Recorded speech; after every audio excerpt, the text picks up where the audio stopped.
చెప్పాలా? విషాహారంతో చస్తూ పురుగుల అన్నం తింటున్న లక్షలాది మంది విద్యార్థులు.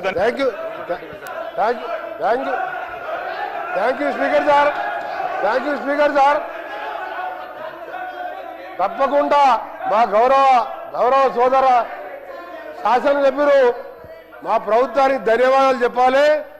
మీరు 10 ఏళ్ళు ఒక్క తెల్ల రేషన్ కార్డు ఇయ్యేందుకు, మేము తెల్ల రేషన్ కార్డు ఇచ్చి సన్నబియ్యం ఇస్తున్నందుకు ఇవాళ 20,000 కోట్లతోని మా ఫైనాన్స్ మినిస్టర్ గారు ఇవాళ యంగ్ ఇండియా స్కూల్స్ పేరు మీద కుల మతాలకు అతీతంగా ఒక యంగ్ ఇండియా ఇంటర్నేషనల్ మోడల్లో ఇవాళ స్కూళ్ళు కట్టి సగం స్కూల్ పూర్తిగా వస్తున్నందుకు ఇవాళ ఆర్టీసీలో 278 కోట్ల మంది 11,000 కోట్ల రూపాయలు ఇవాళ ఆర్టీసీకి చెల్లించి ఉచితంగా మా అక్కా చెల్లెలు బడికి పోయినా, గుడికి పోయినా, అమ్మగారింటికి పోయినా ఉచితంగా పోతున్నందుకు, ఇంకా ఈరోజు మీరు గ్రామాలలో చూడండి, ఏ గ్రామానికి వెళ్ళా 30-40 ఇందిరమ్మ ఇల్లు కడుతున్నందుకు తప్పకుండా మీరు ధన్యవాదాలు చెప్పాలి. మీరు ఇంకొక విషయం, మీకు ఏం చెప్పాలి ధన్యవాదాలు? దళితుని ముఖ్యమంత్రి చేసిన ధన్యవాదాలు చెప్పాలా? 2 బెడ్రూమ్ ఇల్లు ఇచ్చిన ధన్యవాదాలు చెప్పాలా? మేము ఒక్కటే చెప్తున్నాం, కేటీఆర్ గారికి మేము చేసిన కార్యక్రమాలు చెప్పండి, మేము చేసిన మంచి కార్యక్రమాలు చెప్పండి, మీరు చేయవలసిన మేము చెప్తున్నాం. మేము స్పీకర్ సార్, మీరు ఒక నిమిషం వినండి, మీరు ఓపిక తెచ్చుకోండి, మీరు కొద్దిగా ఓపికతోని వినండి. మీరు గౌరవ కేటీఆర్ గారు శాసనలో వాళ్ళు ఇంటున్నారు, మీరు ఓపిక తెచ్చుకోండి. మేము కొన్ని చేసినాం, కొన్ని కార్యక్రమాలు చేసినాం. మొదటగా పేదవాళ్ళకు సంబంధించిన కార్యక్రమాలు చేసుకుంటూ అప్పుల బారిన పడ్డ ఈ రాష్ట్రాన్ని గాడిలో పెట్టుకుంటూ ఒక్కొక్క కార్యక్రమాలు చేస్తూ మీరు మొదలుపెట్టి రిజర్వాయర్ కట్టిండు, ల్యాండ్ ఎక్విజిషన్ లేదు, ప్రాజెక్ట్ లేవు, నీళ్లు లేవు, లక్షల కోట్లు అప్పు చేసాను. అవన్నీ కూడా సెట్ చేసుకుంటూ ఈ 2.5 సంవత్సరాల్లో 3,25,000 కోట్ల అప్పులు మీరు చేసిన దాన్ని బాకీలు కట్టి ఓ రాష్ట్రాన్ని గాడిలో పెడుతున్న సందర్భంలో తప్పకుండా మీరు ధన్యవాదాలు చెప్పాలి. ప్రజలను మోసం చేసేందుకు మీరు క్షమాపణ చెప్పాలి. మీరు కేటీ రామారావు గారు సార్ ఇవ్వండి సార్, మా శ్రీనివాస్ యాదవ్ గారికి ఇవ్వండి. రామారావు గారు మీరు మాట్లాడండి సార్, మా డిప్యూటీ ఫ్లోర్ లీడర్, వారు సీనియర్ నాయకుడు, మాజీ మంత్రి, ఇవ్వండి సార్ వారికి అవకాశం. సార్ 94 నుంచి వారు మినిస్టర్ సార్, వారికి అవకాశం ఇవ్వండి. కేటీ రామారావు గారు మీరు మాట్లాడండి ప్లీజ్. కరెక్ట్ కాదు కదా సార్? మీరు మాట్లాడండి. స్పీకర్ సార్, ఇస్తాను, మీ తర్వాత ఇస్తాను సార్. మాజీ మంత్రి, బలహీన వర్గాల నాయకుడు, హైదరాబాద్ లో పెద్ద నాయకుడు, మీరు ఈ రకంగా దయచేసి వారిని అవమానించకండి. దయచేసి వారికి మైక్ ఇవ్వండి సార్. మంత్రులకు ఎప్పుడు అడిగితే అప్పుడు ఇస్తున్నారు, వారికి సంబంధం కూడా లేదు, ఆయనకి ఇచ్చేసినారు. మా నాయకుడు అడుగుతున్నాడు, ఇవ్వండి సార్. మా డిప్యూటీ లీడర్ గారు అడుగుతున్నారు, ఇవ్వండి సార్.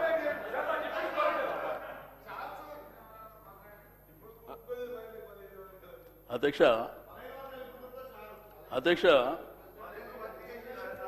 ఈ శాసనసభలో స్పీకర్ గారు అనేది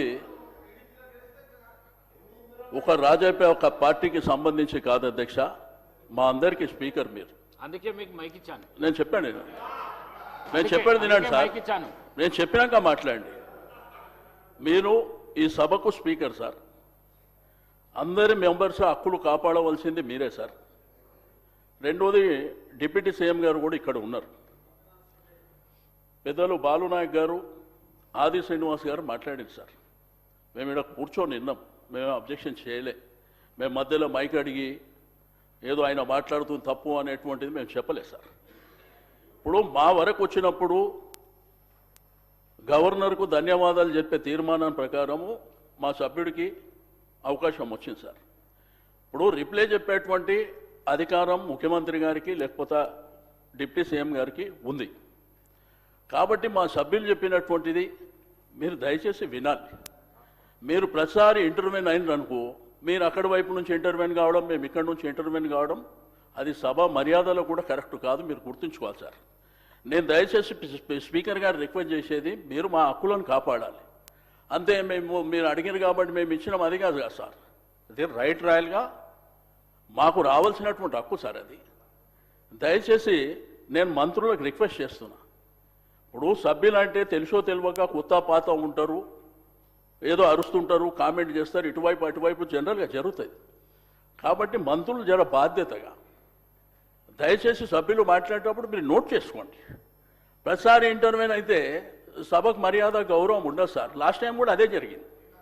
లాస్ట్ టైం కూడా ఇదే సభలో అనని మాటల్ని ముఖ్యమంత్రి గారు ఆ రోజు సీరియస్గా మాట్లాడినప్పుడు మేము బయటకు వెళ్ళిపోయినాం అధ్యక్ష. కనీసం ఇక్కడ ఉన్నటువంటి చీఫ్ విప్పుల బాధ్యత ఏంది అధ్యక్ష? ప్రతిపక్షాల దగ్గరకు వచ్చి మాట్లాడి ఇట్లా కాదు, ఇది స్పీకర్ గారు పంపించారని చెప్పాలి. అది కూడా జరగలే. కాబట్టి నేను దయచేసి మీకు రిక్వెస్ట్ చేసేది, మీరు మా హక్కులను కాపాడాలి. ఇందులో ఉన్నటువంటి ప్రతి సభ్యుడు including chief minister, opposition leader, ప్రతి ఒక్కరు కూడా సభ్యులే అధ్యక్ష ఇక్కడ. కాబట్టి దయచేసి మా సభ్యుడికి అవకాశం వచ్చినప్పుడు ఆయన మాట్లాడిందంతా వినండి, మీరు నోట్ చేసుకోండి. తర్వాత మీరు రేపు ఎట్లయినా రిప్లై ఇవ్వాలి కదా, అప్పుడు ఇవ్వండి. అంతేగాని వాళ్ళు ఇంటర్వ్యూన్ అయ్యి మేము ఇంటర్వ్యూన్ అయ్యి సభ గౌరవానికి కూడా మర్యాద కాదు అధ్యక్ష. ఇప్పుడు ఇద్దరు సభ్యులు అనేక విషయాలు మాట్లాడినప్పుడు దాంట్లో కొన్ని వాస్తవాలు ఉన్నాయి, చాలా అవాస్తవాలు ఉన్నాయి. అయినప్పటికీ మేము విన్నాం ఇక్కడ. కాబట్టి దయచేసి మీకు రిక్వెస్ట్ చేస్తున్నా, సభ సజావుగా జరగాలంటే సభ్యునికి అవకాశం ఇచ్చినప్పుడు మీరు ఎవరు వాళ్ళు ఇంటర్వ్యూన్ కాకుండా నోట్ చేసుకోమని చెప్పండి, రిప్లైలో చెప్పుకోమని చెప్పండి. మేము చెప్పింది తప్పు, మీరు చెప్పింది రైట్ అంటే అల్టిమేట్గా ప్రజలు చూస్తున్నారు. కాబట్టి తప్పకుండా నేను దయచేసి మీరు రిక్వెస్ట్ చేస్తున్నా, మీరు ఇక మీదట ఎవరికి మధ్యలో అవకాశం ఇవ్వకుండా సభ్యుడికి అవకాశం ఇచ్చారు, వారు మాట్లాడతారు. కేటీఆర్ గారు మాట్లాడిన తర్వాత వాళ్ళు నోట్ చేసుకోమని రిప్లైలా ఇంకా ఏం చెప్పాలనుకుంటారో చెప్పమని చెప్పండి. ఇదే మా యొక్క అబ్జెక్షన్ అధ్యక్ష. గౌరవ కేటీఆర్ గారు మీరు ఇంతకుముందు ఒక పాంప్లెంట్ చూపిస్తూ